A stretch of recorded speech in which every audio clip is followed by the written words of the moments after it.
The Carolina Panthers have made a decision that is sending massive ripples through the entire National Football League and specifically throughout the Carolinas tonight. I am looking at the details of a story that just broke, and I have to tell you, it is one of the most intriguing pieces of coaching news I have covered in a long time.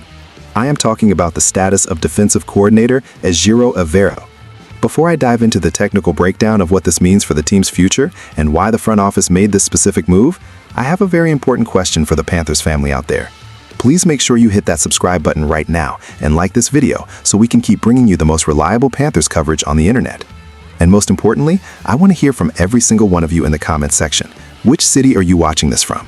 I love seeing how far the Panther Nation reaches, from Charlotte to London and beyond. Now, let's get into the facts.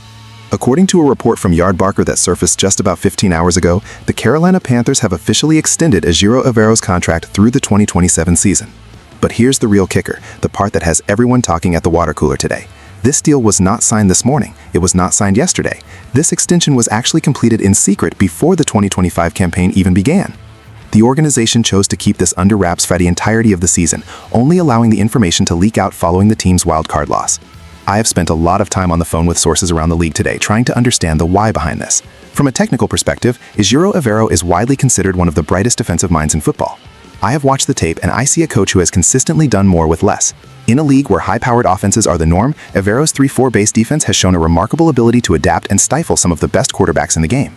I remember looking at the defensive rankings mid-season and being struck by how disciplined the secondary remained despite a revolving door of personnel due to injuries. That kind of consistency does not happen by accident. It is the result of a very specific coaching philosophy that emphasizes gap discipline and complex coverage shells that disguise intentions until the very last second before the snap. When I look at the growth of players like J.C. Horn and the interior dominance of Derek Brown, I see the fingerprints of Evero all over their development. The front office, led by Dan Morgan, clearly saw enough value in this system to lock it in for the long haul. By extending him through 2027, they are making a definitive statement about the identity of this football team. They are saying that they believe in the process over the results of any single game. I understand that for many of you watching, this might be a tough pill to swallow. The defense had its struggles, especially in high-pressure moments toward the end of the year, and I know the wildcard loss left a bitter taste in everyone's mouth. There are fans who feel that a change in play calling was necessary to take the next step. However, I have to provide the counter-argument from an analyst perspective. In the NFL, stability is a rare and precious commodity. When you have a coordinator who is as highly respected as Evero, a man who has been on the short list for multiple head coaching positions over the last 2 cycles, you don't just let him walk away because of a bad afternoon in the playoffs. If the Panthers had let him go, I can guarantee you he would have had 5 job offers by sunset. By keeping him, the Panthers are avoiding the brain drain that often cripples young teams. I have covered too many franchises that hit the reset button every 2 years, and it almost always leads to a decade of mediocrity. You cannot build a house on shifting sand, and Evero is a cornerstone. I've been looking at my notes regarding the 2025 defensive statistics, and while the raw yardage numbers might not jump off the page, the efficiency metrics tell a different story. The Panthers were top 10 in third down conversion percentage allowed and red zone defensive efficiency for a significant portion of the year. Those are winning stats. They suggest that when the field gets shorter and the pressure gets higher, Evero's scheme holds up. The secret nature of the deal is what fascinates me most as a journalist. Usually, a team wants to announce an extension to show strength and unity. To keep it quiet suggests they wanted to shield Evero from the noise, or perhaps they wanted to ensure there were no distractions for a locker room that was already dealing with the pressure of a turnaround season. It is a calculated move by the organization, and it shows a level of internal trust that we haven't seen in Carolina for quite some time. I'll be digging deeper into what this means for the roster construction as we move into the next phase of the discussion.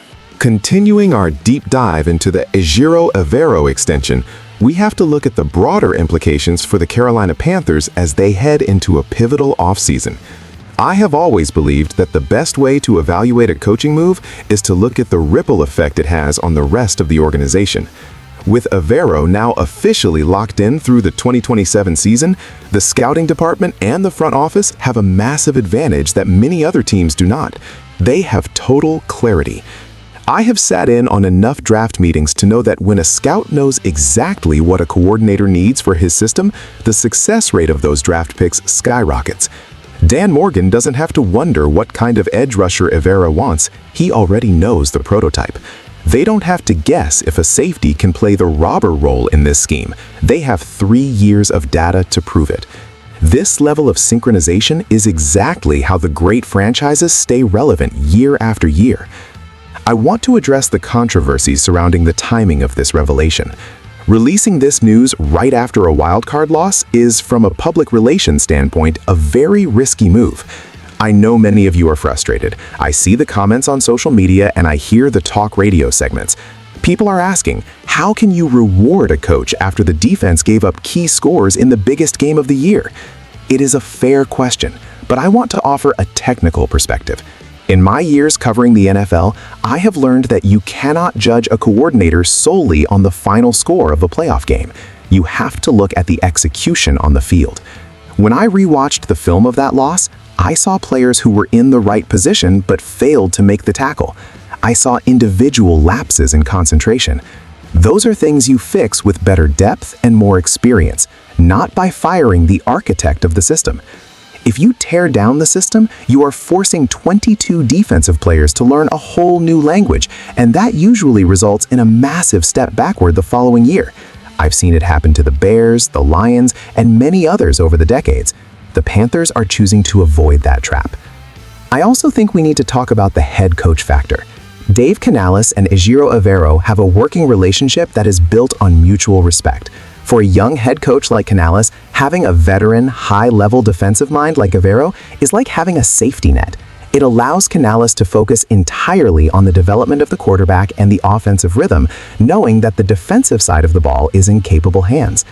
I have seen many young coaches fail because they tried to micromanage both sides of the ball. By securing Evero, the Panthers are ensuring that Canales can stay in his lane and excel. As I look ahead to 2026 and 2027, I see a defense that is poised to become one of the most feared units in the NFC South. The division is in a state of flux. You have veteran quarterbacks aging out and new regimes taking over in places like New Orleans and Atlanta. Consistency is going to be the Panthers' greatest weapon. If they can add a few more pieces in the secondary and find a consistent pass rushing threat to complement what they already have, this defense could easily jump into the top 5 league-wide. Evero has shown he can coach up late-round talent, which is essential in a salary cap era where you can't just buy a championship. I've been checking my records, and Evero's ability to develop undrafted free agents is among the best in the business. That is how you build a sustainable winner. To summarize everything we've discussed today, the extension of Evero is a bold, technical, and highly strategic move by the Carolina Panthers. While the secret nature of the contract and the timing of the announcement have caused a stir among the fan base, the logic behind it is sound. They are betting on a proven system, a respected leader, and the power of continuity. They are moving away from the era of knee-jerk reactions and moving towards an era of calculated stability. I believe that in 12 months, we will look back at this extension as the moment the Panthers truly committed to a long-term vision. It might not be the popular move today, but in the NFL, the right move and the popular move are rarely the same thing. I will be here to track every development as the Panthers navigate this offseason. I want to thank you all for joining me for this deep dive. Don't forget to subscribe to the channel so you stay updated on all things Carolina Panthers. We have a lot of work to do this spring, and I'll be with you every step of the way. I am looking forward to seeing how this defense evolves under Evero's continued leadership. Thanks for watching, and as always, keep pounding.